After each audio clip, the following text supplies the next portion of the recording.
Hello दोस्तों, बहुत बहुत स्वागत, इस्तकबाल और खुश आमदीद है आपका हमारे चैनल जेके इंग्लिश क्लासेस में। दोस्तों, मैंने लास्ट क्लास में पार्ट्स ऑफ स्पीच के बारे में बात की थी। पार्ट्स ऑफ स्पीच क्या है, मैंने उसके बारे में सिंपल डेफिनेशन दी थी और बताया था कि पार्ट्स ऑफ स्पीच 8 होते हैं: noun, pronoun, adjective, verb, adverb, preposition, conjunction, interjection. आज दोस्तों मैं पहले पार्ट ऑफ स्पीच, यानी जो हमारी बातों को बनाने वाला पहला शब्द है जिसे हम नाउन कहते हैं, उस नाउन के बारे में आज मैं आपसे बात करना चाहता हूँ। नाउन दोस्तों एक बहुत ही इम्पॉर्टेंट पार्ट ऑफ स्पीच है, most important part of speech है, क्योंकि ये बहुत सारे काम अंजाम देता है, ये बहुत सारे कामों को करता है और इसका इस्तेमाल जिस कदर और जितना ज़्यादा इंग्लिश लैंग्वेज में है, किसी दूसरे पार्ट ऑफ स्पीच का इस्तेमाल उस कदर नहीं है। आप देखें ये क्या क्या काम करता है सेंटेंस के अंदर।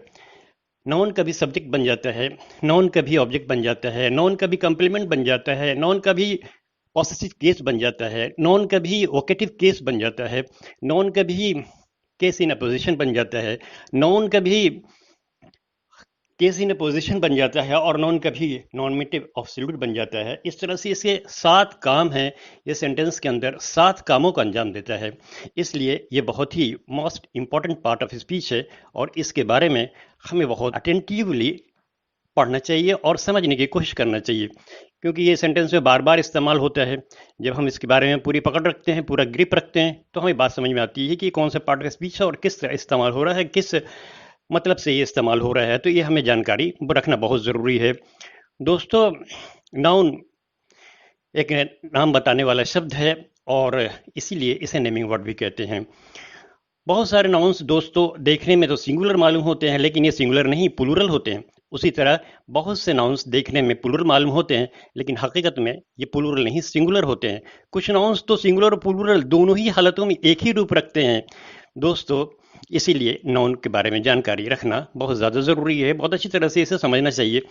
नाउन एक नाम बताने वाला शब्द है। यह आदमी के नाम, जानवर के नाम, चीज़ के नाम, काम के नाम, हालत के नाम, अच्छाई या बुराई के नाम, एहसास के नाम, विचारों के नामों को बताने के लिए इस्तेमाल किया जाता है। इतने तरह के नामों को बताने के लिए हम नाउन शब्द का इस्तेमाल करते हैं।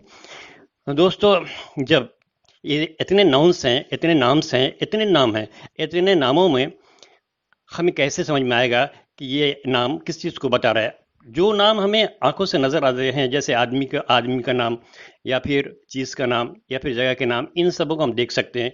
जिस नाम को हम देख सकते हैं और उन्हें समझ सकते हैं, ऐसे नाउन्स तो नाउन्स ऑफ कंक्रीट वर्ड कहलाते हैं। लेकिन बहुत सारे नाम्स ऐसे भी हैं, ऐसे नामों को, बहुत सारे ऐसे नाम हैं जिनको हम देख नहीं सकते।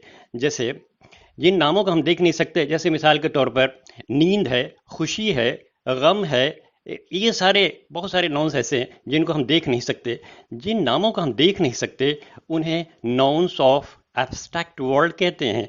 इस दोस्तों, जब नाउन सब्जेक्ट बनता है तो इसे नॉमिनेटिव केस कहते हैं। जब नाउन ऑब्जेक्ट बनता है तो इसे ऑब्जेक्टिव केस कहते हैं।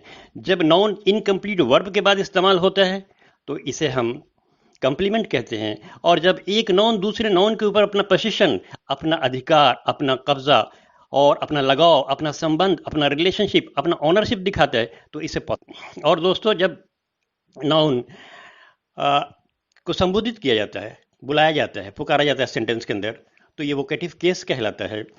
जब नाउन एक नाउन को तो नाउन केस इन पोजीशन में होता है। तो बहुत सारे काम हैं इन नाउन को समझने के लिए इंग्लिश ग्रामेरियन ने उनके प्रकार बनाए हैं और काइंड्स बनाए हैं, टाइप्स बनाए हैं। अभी इस वीडियो में यहीं तक मैं बात करूंगा। नेक्स्ट वीडियो में मैं इसके टाइप्स और काइंड्स और प्रकार के बारे में बात करूंगा। दोस्तों, तब तक के लिए हमें इजाज़त दें। बहुत बहुत धन्यवाद वीडियो देखने के लिए। अगर हमारी ये कोशिश आपको पसंद आई हो तो इसे लाइक, सब्सक्राइब और ये शेयर कर दें और अपना ध्यान रखें। और बहुत बहुत शुक्रिया, धन्यवाद। मैं आपसे फिर नेक्स्ट वीडियो में मिलता हूँ। Thank you so much.